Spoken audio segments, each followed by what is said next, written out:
नमस्कार, जोहारी। चलते हैं झारखंड की ताजा खबरों की ओर, लेकिन उससे पहले अगर आपने अभी तक इस चैनल को सब्सक्राइब नहीं किया तो सब्सक्राइब कर लीजिए, जिससे कि आपको झारखंड की ताजा खबर रोजाना मिलती रहे। पहली बड़ी खबर, झारखंड के लोहरदगा में झुंड से भटके हाथी ने सोमवार की सुबह से लेकर अब तक 4 ग्रामीणों को कुचलकर मार डाला है। 2 दिनों में हाथी के हमले में 5 लोगों की मौत हो चुकी है। हाथी ने कई घरों को तोड़ा है, फसलों को भी नुकसान पहुंचा है। हाथियों के डर से जहां लोग रतजग्गा करने को मजबूर हैं, वहीं वन विभाग की टीम लगातार हाथी के मूवमेंट पर नजर बनाए हुए है। कसपुर गांव की चांदवनी उराइन अपने 2 महीने के बच्चे के साथ सुबह शौच पर गई थी। हाथी ने मां और बच्चे को सूट से लपेटकर पटक दिया, जिसमें चांदवनी देवी की मौत हो गई। हल्कर जमशेदपुर जिलों में 4 स्थान पर सड़क एवं पुल का निर्माण किए जाने के प्रस्ताव को पथ निर्माण विभाग ने स्वीकृति प्रदान कर दी है। डुमरिया के भागवा बांधी से ओडिशा सीमा तक सड़क बेगनाडी पोटका मार्ग एवं पोटका बेगनाडी रास्ता पर पुल एवं पटमदा आसवनी सड़क की मरम्मत एवं चौड़ीकरण किया जाएगा। सड़क की चौड़ाई करीब 5.5 मीटर रहेगी। इस सड़क के निर्माण एवं भूमि अधिग्रहण पर 60 करोड़ रुपए की लागत आएगी। विभाग की ओर से स्वीकृति मिलने के बाद पथ निर्माण विभाग जमशेदपुर प्रमंडल की ओर से भू अर्जन की प्रक्रिया शुरू करने के लिए प्रशासन से आग्रह किया जाएगा। बल्कि राज्य में 3 पीडीएस दुकानदारों को सो कॉज नोटिस, 3 दिन में मांगा गया जवाब। पीडीएस लाभुकों को खाद्यान्न ससमय मिले, सही मात्रा में मिले, इसे लेकर उपायुक्त विजय यादव ने सभी कार्यपालक दंडाधिकारी को पीडीएस दुकानों की औचक निरीक्षण का निर्देश दे दिया है। इसी क्रम में कार्यपालक दंडाधिकारी निशा कुमारी, संतोष महतो एवं ज्योति कुमारी के द्वारा बोड़ाम प्रखंड की 5 पंचायत मोचाडी, बोड़ाम, कुयानी, मुचरुडी एवं भोला में 14 दुकानों का औचक निरीक्षण किया गया। साथ ही कहा कि सही मात्रा में खाद्यान्न मिलना लाभुक का अधिकार है और पीडीएस डीलर इस बात का विशेष ध्यान रखें, कम अनाज नहीं दें, निर्धारित मात्रा में ही अनाज वितरित करें, अन्यथा अनुज्ञप्ति रद्द करने की कार्रवाई के लिए तैयार रहें। जांच अधिकारियों ने बताया कि गोदाम एजीएम के द्वारा पंचायतवार बनाई गई बाट लिस्ट के मुताबिक सभी डीलरों की जांच की जाएगी और औचक निरीक्षण किया जाएगा। हल्कर स्वागत के लिए तैयार हुआ झारखंड G20 और 10 अतिथि देशों के वैज्ञानिक।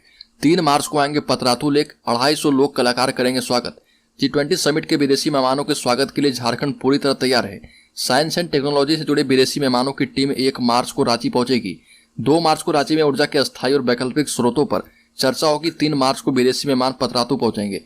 यहाँ पर झारखंड की कला, संस्कृति और खूबसूरती को प्रकृति के बीच रहकर जानेंगे।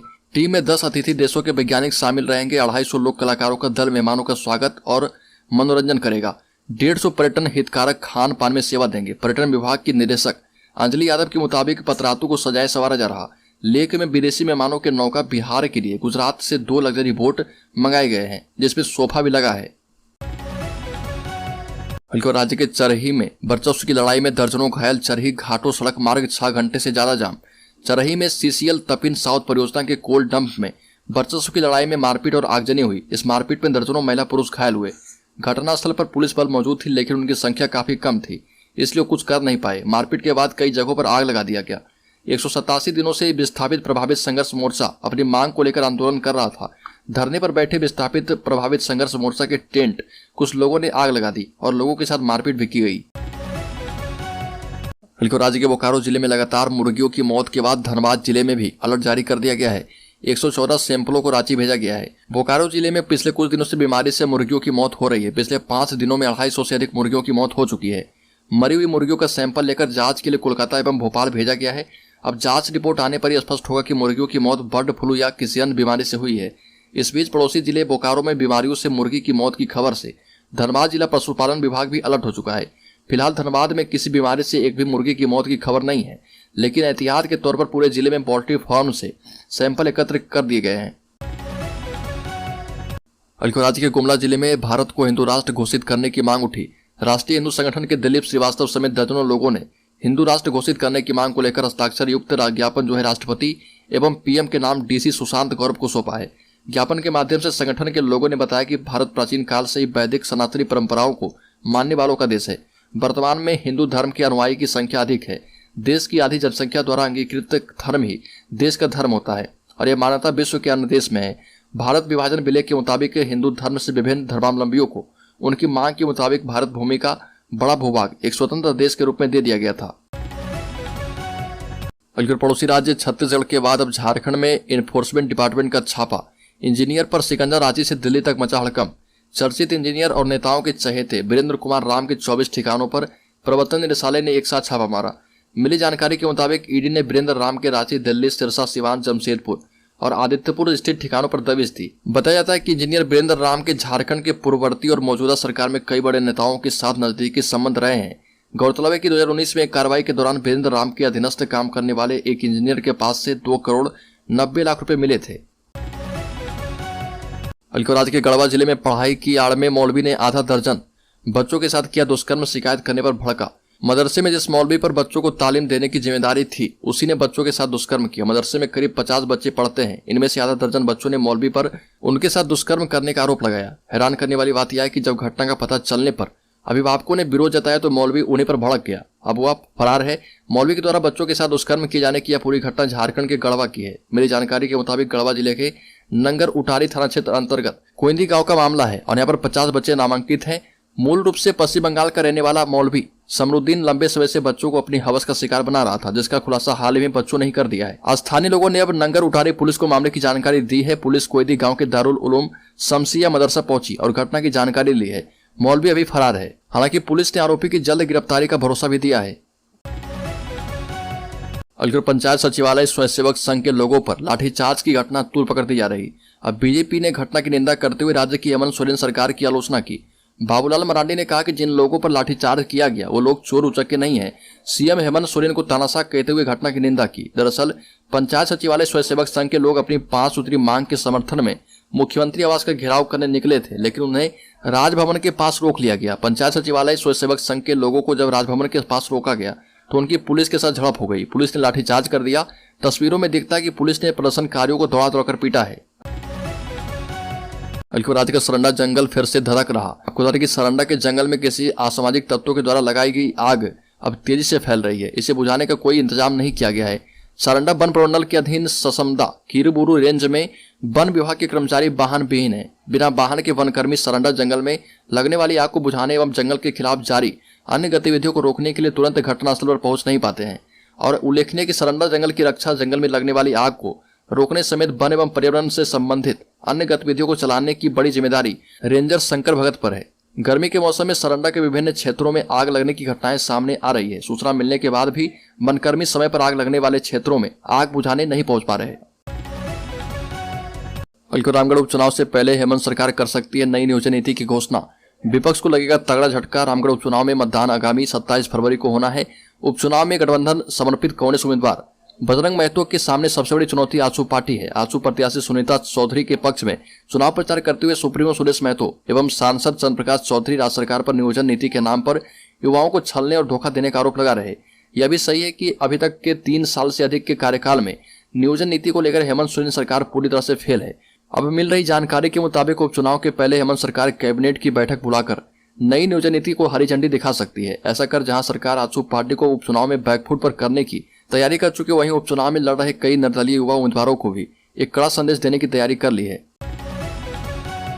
23 फरवरी को सचिवालय का घेराव करेंगे झारखंड सामुदायिक स्वास्थ्य अधिकारी। प्रशासन से बात करने की पहल करने के बाद भी कोई सकारात्मक रुख नहीं दिखने से नाराज झारखंड सामुदायिक स्वास्थ्य अधिकारी अब आंदोलन का रुख अपनाने वाले हैं, जिसको लेकर वो 23 फरवरी को सचिवालय का घेराव करेंगे। झारखंड सामुदायिक स्वास्थ्य अधिकारी के द्वारा 3 चरण में घेराव करने की योजना है। दरअसल झारखंड सामुदायिक स्वास्थ्य अधिकारियों ने बीते 30 जनवरी से राज्य भर में ऑनलाइन एंट्री का काम ठप कर दिया है।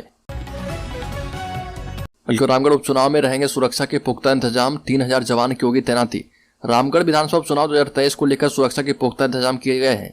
पुलिस मुख्यालय के मुताबिक चुनाव शांतिपूर्ण और भयमुक्त माहौल में चुनाव संपन्न हो, इसके लिए जिले में मौजूद पुलिस बल के अलावा 3000 अतिरिक्त जवानों को तैनात किया जाएगा और इसमें 10 कंपनी केंद्रीय अर्धसैनिक बल भी शामिल है।